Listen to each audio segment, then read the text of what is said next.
Okay, so it's time. Review na natin tong Sony ZV-E10 after like 1 year. Mababaklas rin natin siya sa pagkakakabit niya ngayon. Siguro nakasetup siya dito more than 4-5 months max, mga ganun. Anyway, so baklasin natin to. At ayun na nga. So ito yung bago nating camera na video natin nakaraan. Tapos tinanggal ko, ito yung nakasabit. Pero salpa ko lang muna to para mas madali mag-video. Ay, ayun na. So, okay. So, una, after 1 year, okay pa rin naman itong, ayan, okay pa rin naman yung camera. I mean, kita nyo naman malinaw pa rin, di ba? Although, masyado kasi focus eh. So, syempre, tanong nyo dyan, bakit di na lang ako bumili ng lens? Bakit nga ba? Pero syempre, tulad nga nasabi ko, para doble yung setup natin. Pero tetestingin na rin natin yung camera. Pero okay pa rin eh, di ba? Oh, all good, so malinaw pa rin. Although yun nga, masyadong zoom. Pero still, all goods yung camera. So, check natin sa labas. Pakita ko lang sa inyo. Kasi nga, lagi ko siya nagagamit. Ito yung ginagamit kong pang video and all. Pero, sa pictures, hindi masyado kasi medyo matagal siyang buksan. Alam mo yung kailangan mo pang open, kailangan mong buksan. Kaya ito rin, kaya iniwan ko na rin siya. Dati kasi bit-bit ko to lagi. Pero ang issue ko nga sa kanya, bago ko kunin yung picture, ang ganda ng ano. Pero parang naglalag. So bago kunin yung picture, hindi ko na mapipicturean kasi nga ang tagal buksan ng camera. At wait lang. So yung pala, kakain na lang pala muna kami. Teka lang, sasama ko na kayo, kakain tayo pababa. Pero parang medyo naglalag. At habang kakain kami pababa, tara na, let's go. 90-50. Maganda dito may auto zoom. Ayun o. Hindi pala auto zoom. May zoom function tayo. Pero, diba? Linaw o, malinaw. Ayun, kakain na tayo. Pero, yun nga, tulad nga na sinasabi ko, masyadong zoom to. Pero, alam ko mas maganda yung nito, yung quality nito kaysa sa iPhone.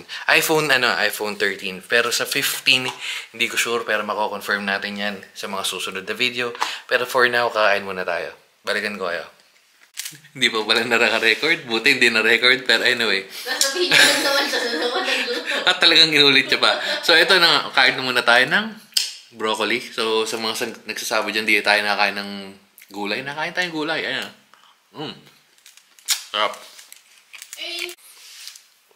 Pangit talaga kasi masyadong zoom. Pero anyway, okay lang yan. So going back, doon sa putol yung ulo. Putol yung ulo ko. Teka lang, adjust ko. Putol yung ulo eh. Ito na nga. So isa kasi, isa na nga ang dahilan kung bakit hindi tayo nagpalit ng lens. Kasi pag bumili lang tayo ng lens, technically gumagamit pa rin tayo ng same camera. At yung same camera ito, okay pa rin yung Sony itong ZV-E10. Kung i-compare mo siya sa mga naglabasan camera ngayon, okay pa rin naman siya. 'Di ba? Pero ang sinasabi ko nga is kasi yung A6700, meron na siyang optical image stabilization. Although hindi ko pa nagagamit at hindi ko pa napapatunayan yun, pero since sinabi naman ng Sony, ba't di ako maniniwala? Ang kaso lang, mahal siya. Hindi pala siya mahal, talagang mahal siya. Pero although all good naman dahil investment din naman siya. At tapos yun pala, kung kukuha kayo ng camera ngayon, kasi ang madalas ko nakikita ngayon, actually, perfect example, saktong-sakto yung dalawang camera, which is itong Sony ZV-E10. Pero tingnan nyo, masyadong malapit. Yun na nga, although, tinanggal ko pala yung mga nakakabit dito. So, kasi syempre para matesting nga natin after 1 year. Ang nakalagay lang, as in camera lang to, wala nakakalagay na kung ano mang audio. Siguro yung i-edit ko na lang dito is yung kung may tumutunog na hangin. Pero ngayon naman walang hangin, so all good naman. Pero going back, yung dalawang camera na yun, yun yung parehas na pinagpipilian ko before. At saka yung naglalabasan ngayon is yung pipiliin mo ba yung Sony itong ZV-E10 or versus yung 6700 or ZV-E10 ka na lang kasi mas mura yung body nito. Body at saka yung kit lens parang papatak lang roughly mga 40 to 50,000 depende na lang kung saan ka bibili. Versus dun sa body pa lang ng kainin ko muna to.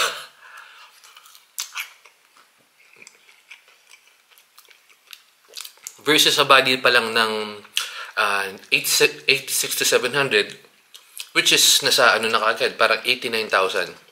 body pa lang yun. Kailangan mo pang bumili ng lens. Meron naman ako nakita na may lens ng kasama, kit lens. Pero wala pa siyang available dito sa Pilipinas. Pwede kang umorder online. Hindi ko nakapakita yun sa 860-700 video, pero dito ko na sasabihin. Pwede kang umorder online. Ang downside, wala kang warranty. Ngayon, kung i-compare mo, kasi, yan, pwede mo i-check ngayon sa Shopee. Hindi ko alam kung magiging pares pa rin to ng presyo pag habang pinapanood mo to.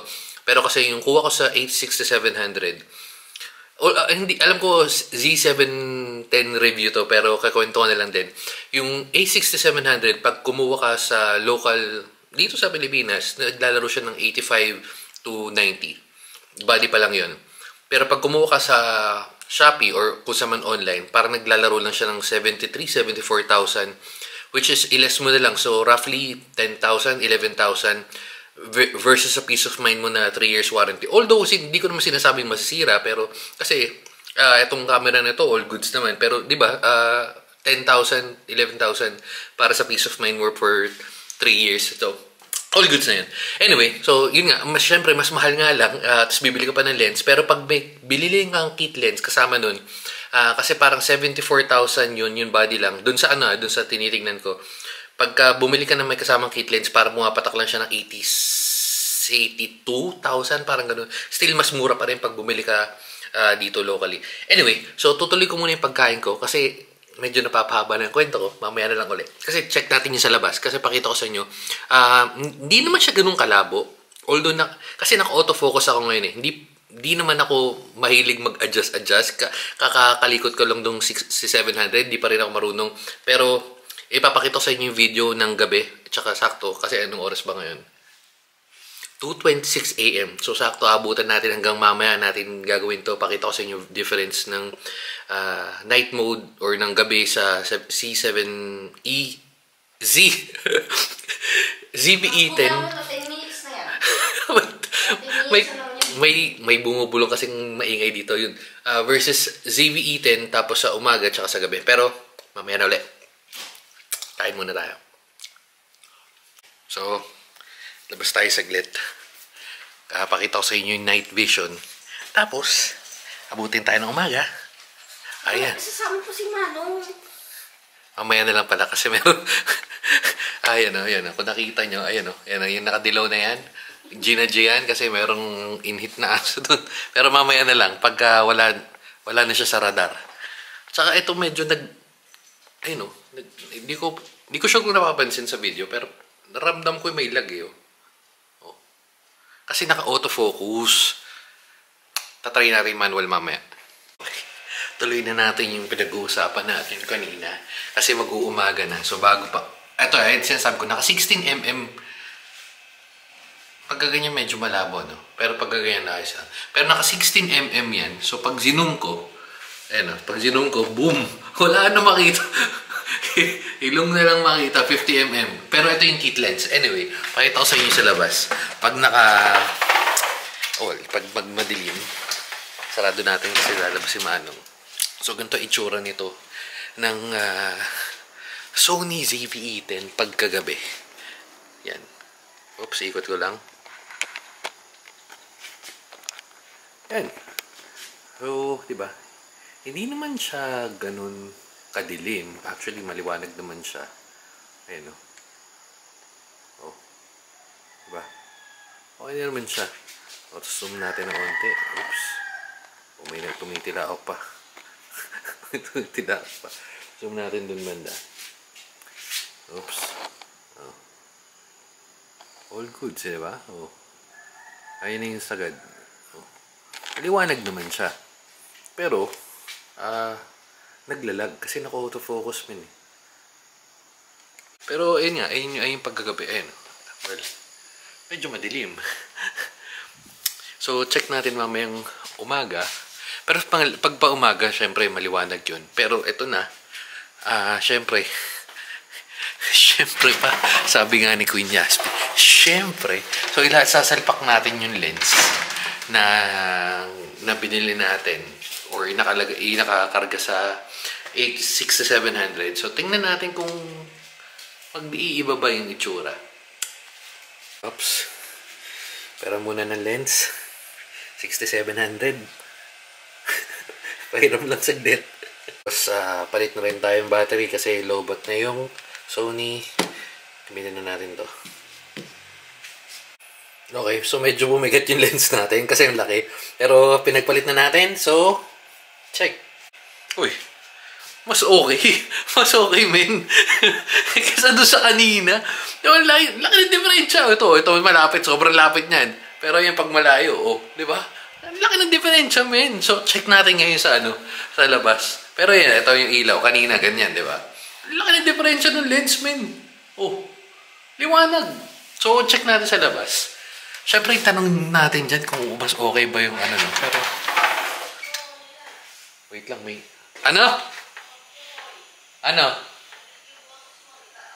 Naku, may nagtatakbo yung mga butchoy. Papakita ko sa inyo yung mga butchoy mamaya. Pero, wait lang. So, ito yung paggagabi. Ayun, tingnan nyo, medyo maliwanag. Hindi dahil sa pero maliwanag to. Ayun. Mas maganda yung niya, lightning. Sa bagay kasi medyo mas mahal to. Pero, ayun na. So, check natin sa Ayun, tatwire sa inyo. Oops. So, ayun yung itsura. Hindi ko masyado makita yung different. Hindi, meron. Mas maliwanag to, men. Mas maliwanag, promise. Kesa dun sa kanina. Ayan. Yung zoom, medyo mas mahina ng onte kasi nga 10 to 20 lang. Pero, ayan, ang bagal. Ang bagal ng zoom. Ang ganda ng pagkaka-zoom niya. By 50 yun. Ito kasi 20 lang eh. Ayun. So, mas okay, di ba? Okay. So, yes. Okay. May pakita ko. Total, nandito na kayong... Ano ba yan? Pakita ko sa inyo sino pati. Sige. Dito pagkain. Sira ulo camera. Si Letlet. Si Letlet yung nalaglag sa hagdan. Ang ganda nung ang ganda ng lens, man. Pero medyo malagto. Kaysa dun... Aray ko. Yung... si Bona. Bonang Tabachoy. Tsaka si... Puti. Babaho. Ayan, so... Mas malinaw din eh. Hindi ko alam kung hindi dahil sa lens siguro. So, ang tanong na lang, syempre ang tanong dyan, kung mas okay ba kumuha na lang nitong Sony ZV-E10 at palitan mo yung kit lens or mag-upgrade ka ng, siguro depende na rin sa budget talaga eh. Pero syempre, yun pala, meron kasi nagtitingin sila. Yes po, Letlet. Wala akong dalang food. Mamaya pa kakain si Letlet. Mamaya pa kakain. Pero yun nga. So, yung sinasabi ko nga, meron kasing mga Sony ZV-1F.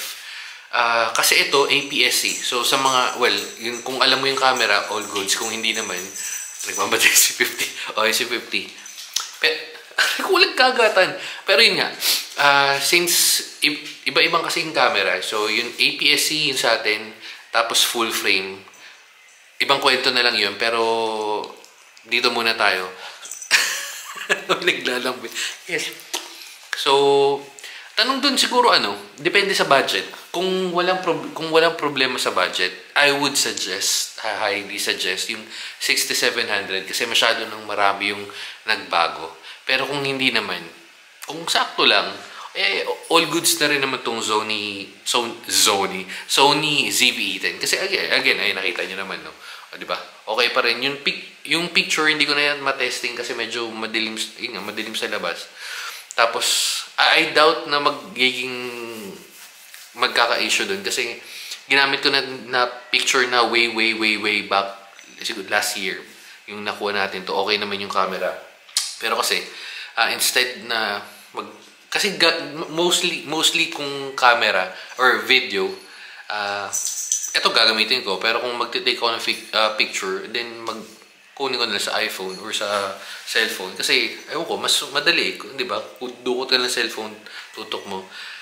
Ayun, yun lang sabi ko. So, okay pa rin. Okay pa rin yung Sony na ZV-E10 kung balak mo kumuha this 2024.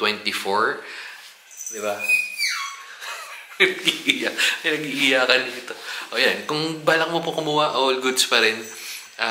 Tapos, natry ko na, ang maganda pa lang dyan, ang suggestion ko pala, kung gusto nyong mag-check, usually sa Sony na stores, dapat kasi talaga doon ako kukuha. Si kuyang yung nag-explain sa akin, nung time na bibili na ako, wala. So, may tinatanong ako doon sa isang parang ano nila, basta yung nag-a-assist. Hindi niya ako masagot. So, parang, hindi na lang ako doon kumuha. And then, lumipat ako doon sa Henry's. Wala sila nung wala silang parang test unit. So, hindi natuloy yung pagkuha ko.